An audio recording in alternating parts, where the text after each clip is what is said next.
కోటగుళ్ళు. ఇది జయశంకర్ భూపాలపల్లి జిల్లా, వరంగల్కు 50 కిలోమీటర్ల దూరంలో ఉంటుంది. ముందు స్వామివారిని దర్శనం చేసుకున్నాక మిగిలిన ఆలయ పరిసరాలు చూద్దాం.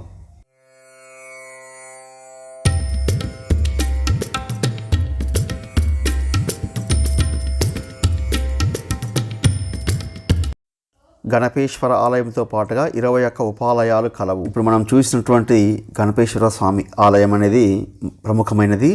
ఇందులో మాత్రమే శివుడికి పూజలు జరుగుతున్నాయి. మిగిలినవన్నీ కూడా శిథిలావస్థలో ఉన్నాయి. వీటిని ఘనపూర్ కోటగుళ్ళు అని కూడా అంటారు.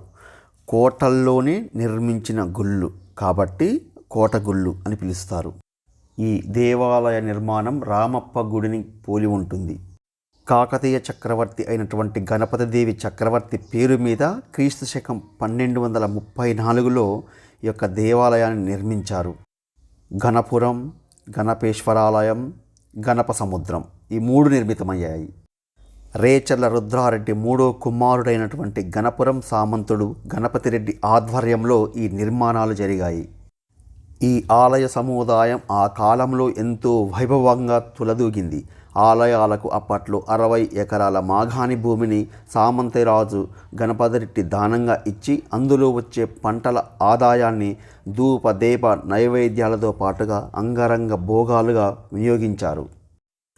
దేవాలయంలో 72 మంది సేవ చేసేవాళ్ళు. ప్రతిరోజు కూడా ఆలయ మండపంలో ఒక నర్తకి, 16 మంది వాయిద్యకారులతో నాట్య ప్రదర్శనలు జరిగేవి. అంతేకాకుండా సంకీర్తనలు అత్యంత భక్తి శ్రద్ధలతో నిర్వహించేవారు. ఆలయానికి దక్షిణం వైపు 60 స్తంభాలు కలిగినటువంటి ఒక రంగమండపం కలదు. అందులో వివిధ రకాలైనటువంటి సాంస్కృతిక కార్యక్రమాలు, విజ్ఞాన, సంగీత, సాహిత్య, కవి సమ్మేళనాలు జరిగేవి. కాకతీయ చక్రవర్తులు తమ సామ్రాజ్య పాలనను ప్రజలకు అందుబాటులో తేవడానికి త్రిపుల్-టీ విధానాన్ని పెట్టారు. అంటే టౌన్, టెంపుల్, ట్యాంక్. అంటే వీరు నిర్మించిన ప్రతి దగ్గర కూడా ఒక నగరాన్ని, ఒక ఆలయాన్ని, ఒక చెరువుని నిర్మించి ఒక సామంత రాజ్యంగా ఉంచేవారు. రాణి రుద్రమదేవి విజయాన్ని సూచించే గజకేసరి శిల్పాలు కూడా కనిపిస్తాయి. ఓరుగల్లుపై దాడి చేసినటువంటి దేవగిరి మహారాజును 15 రోజుల పాటు యుద్ధం చేసి రాణి రుద్రమాదేవి అతన్ని ఓడిస్తుంది. అందుకే ఏనుగు కుంభస్థలంపై లంఘించి సింహం దాన్ని నిర్జిస్తున్నట్లుగా గజకేసరి శిల్పాలు అక్కడక్కడ కనిపిస్తూ ఉంటాయి.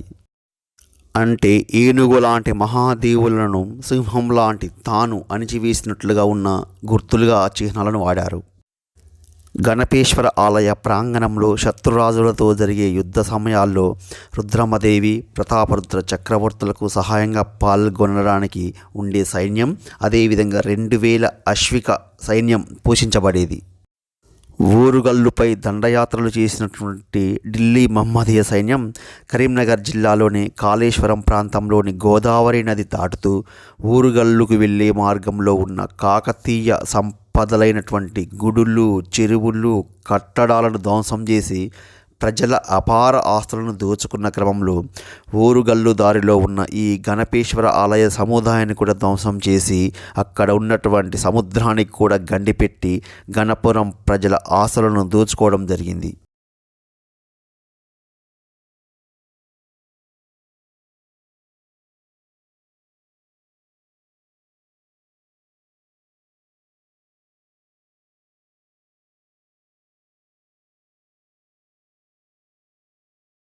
ఇక్కడ పడిపోయిన కొన్ని స్తంభాలు చూసినట్లయితే వారు ఉపయోగించినటువంటి టెక్నిక్స్ తెలుస్తాయి. ఈ స్తంభానికి ఒక రంధ్రం ఉన్నది. అదేవిధంగా వేరొక స్తంభానికి బొడిపె ఉంటుందన్నమాట. అంటే ఈ బొడిపెని ఆ యొక్క రంధ్రంలో పెట్టడం వల్ల ఒక పటిష్టంగా నిర్మాణం ఉంటుంది, నిలిచి ఉంటుంది.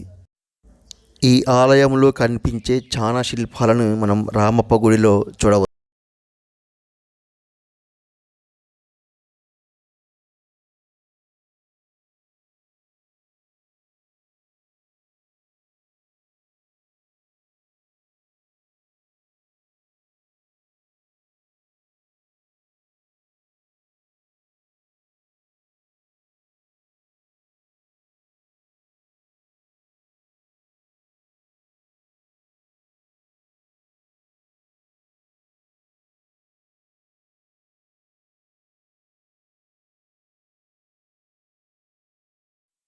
ఆలయం బయట చాలా ఉపాలయాలు కనిపిస్తాయి. ఇక్కడ మనకు ఎదురుగా కనిపిస్తున్నటువంటి ఆలయం శిథిలమైపోయింది. మొత్తం కూడా లోపల స్తంభాలు పడిపోయాయి. అందమైనటువంటి శిల్ప కళ మాత్రం కనిపిస్తుంది. ఈ యొక్క మెట్లు కూడా చాలా ఎత్తుగా ఉన్నాయి. అంటే కాకతీయులు చాలా ఎత్తుగా ఉండే ఆజానుబాహులు. వారికి అనుకూలంగా మెట్లు కూడా చాలా ఎత్తుగా ఉంటాయి.